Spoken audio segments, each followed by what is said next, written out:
Halo sobat, kembali lagi bersama saya Heri di channel Tech Hitman. Kalau di seri sebelumnya kita sudah unboxing perangkat Ruiji 5 gigabit Cloud Manage PoE Router.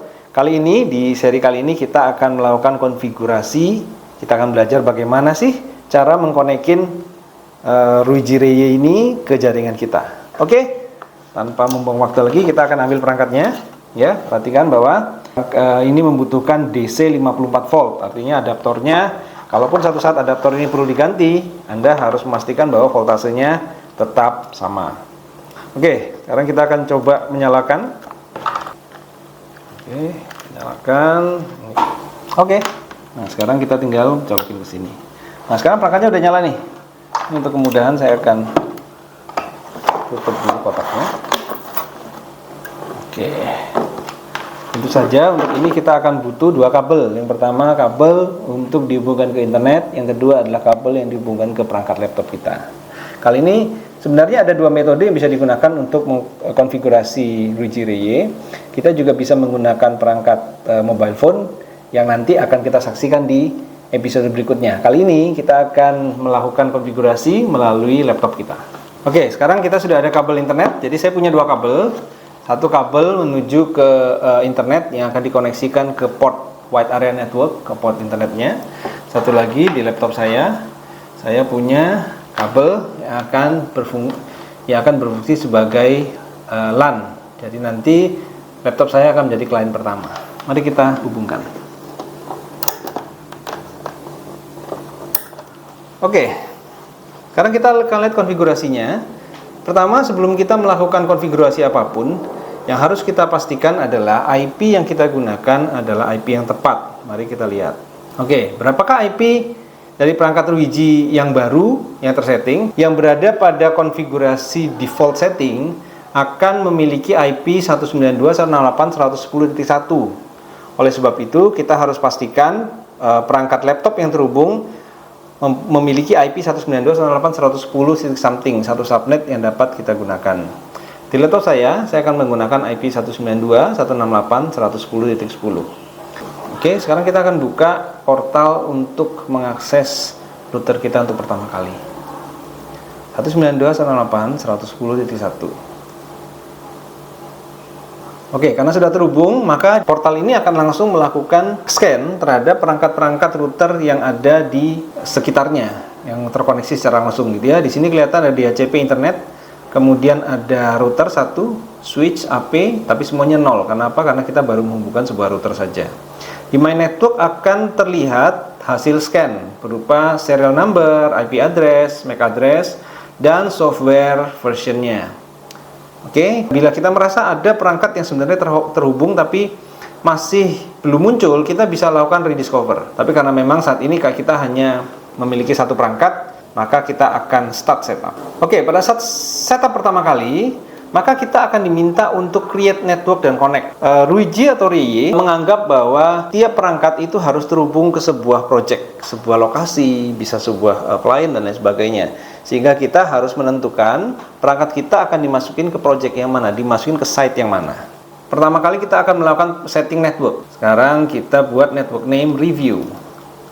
Passwordnya review 123. Internetnya DHCP. Country region-nya kan nanti berhubungan dengan regulasi yang ada.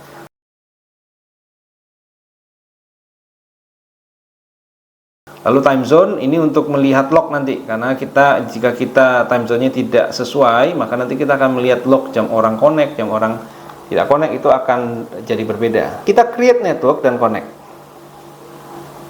Kita akan nunggu sampai koneksi teraktivasi. Oke, kita sekarang sudah selesai ya. Proses inisiasi awal sudah selesai. Saatnya sekarang kita harus terhubung ke Ruiji Cloud. Kenapa kita harus terhubung ke Ruiji Cloud? Supaya kita bisa mengakses device kita, mengakses perangkat kita dari mana saja dengan akun yang kita miliki. Saya sudah punya akun di sini. Karena network saya dianggap sebagai network baru, belum ada network serupa yang ada di database saya, di data cloud saya, maka saya harus memilih network saya ini adalah project apa? Office kah, hotel kah, atau lain sebagainya. Oke, anggap saja ini sebagai project office. Kemudian kita klik next.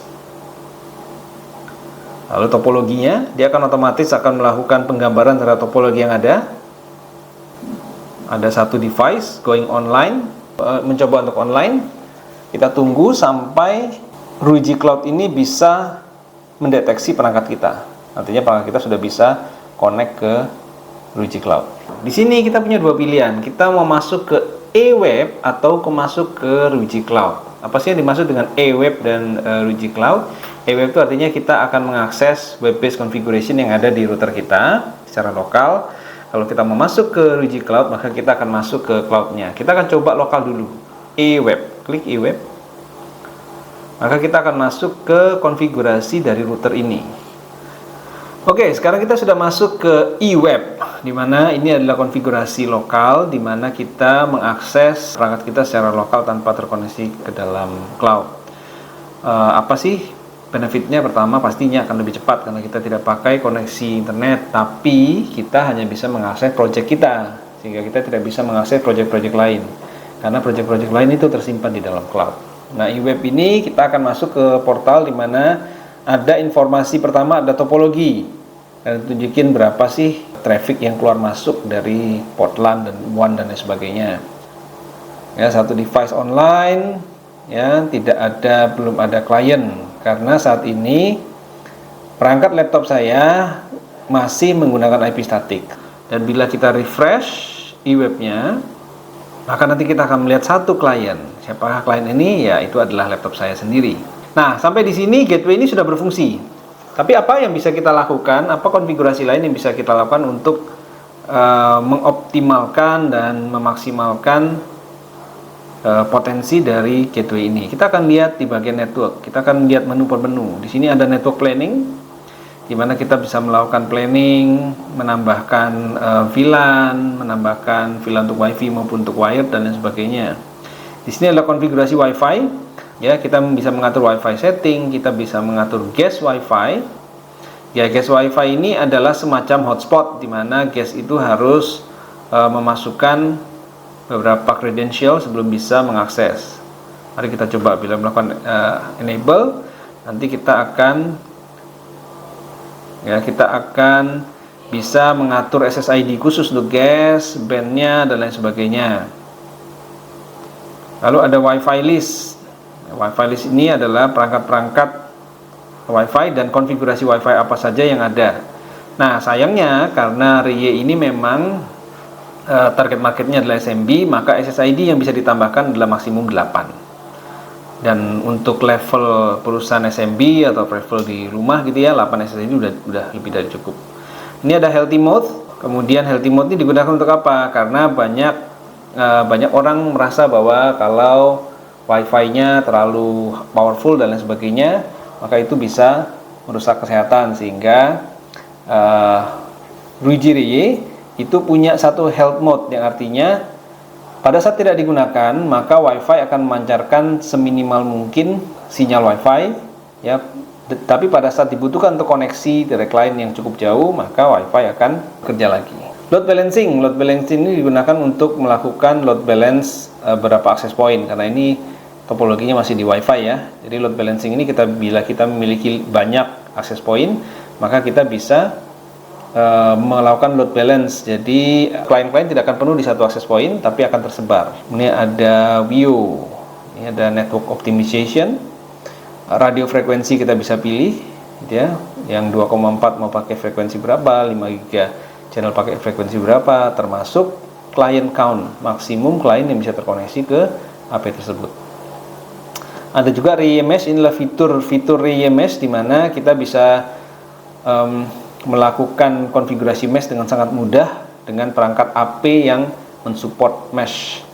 Lalu LAN port. Nah, di sini ada LAN, kita bisa set VLAN ID dan lain sebagainya. LED, kita bisa mengenable atau mendisable LED. Nah, menu kedua adalah menu device. Di menu device ini kita akan bisa menemukan perangkat-perangkat apa saja yang terkoneksi ke project kita, ke network kita, ya. Berapa gateway, berapa access point, berapa switch, berapa AC, dan berapa router. Gateway. Nah, sekarang kita akan masuk ke perangkat gateway karena kita hanya punya gateway, ya. Kita belum punya access point yang terhubung. Kita bisa melihat apa saja sih fitur-fitur di gateway ini. Yang pertama, di dashboard kita bisa melihat penggunaan memori, beberapa klien yang online dan lain sebagainya, termasuk port-port yang sedang online. Nah, kebetulan saya masukin ke port 1 ini untuk ke internet ya, dengan rate 1 gigabit per second. LAN 1 ini terkoneksi ke laptop saya, ya, rate-nya juga sama, speednya 1 gigabit per second. Lalu kemudian di network kita bisa mengatur bagaimana topologi WAN, LAN dan lain sebagainya. Contohnya di WAN ini kita bisa menentukan apakah kita menggunakan single line atau dual line. Kalau dual line berarti kita ada 2 ISP. Kemudian ada lagi konfigurasi di LAN. LAN ini seperti biasa ada LAN setting, IP-nya berapa, DHCP client seperti apa, static IP-nya bagaimana dan lain sebagainya. Lalu ini ada PoE untuk mengatur PoE-nya, port VLAN dan IPTV.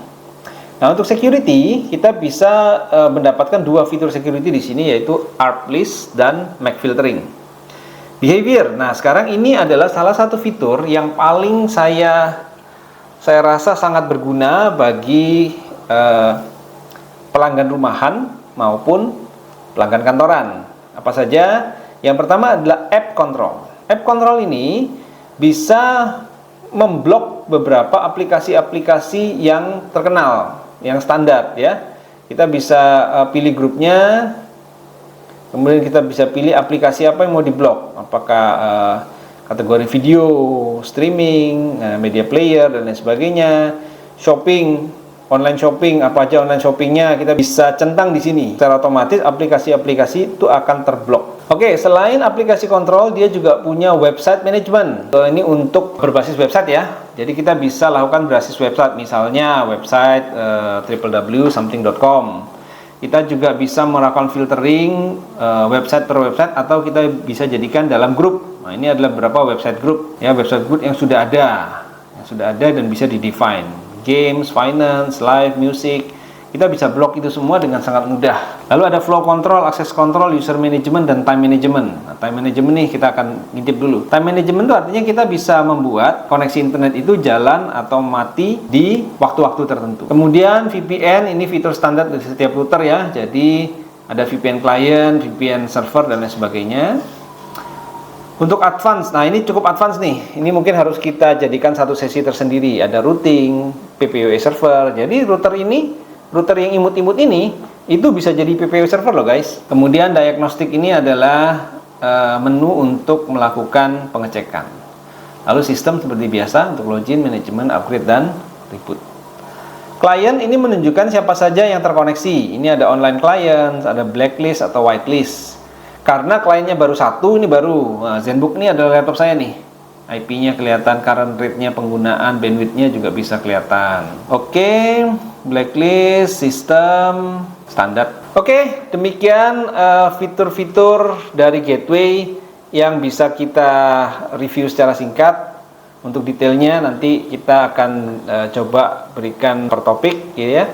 Nah, satu fitur Cireje yang memang menjadi satu nilai tambahnya adalah di bagian behavior tadi ya guys.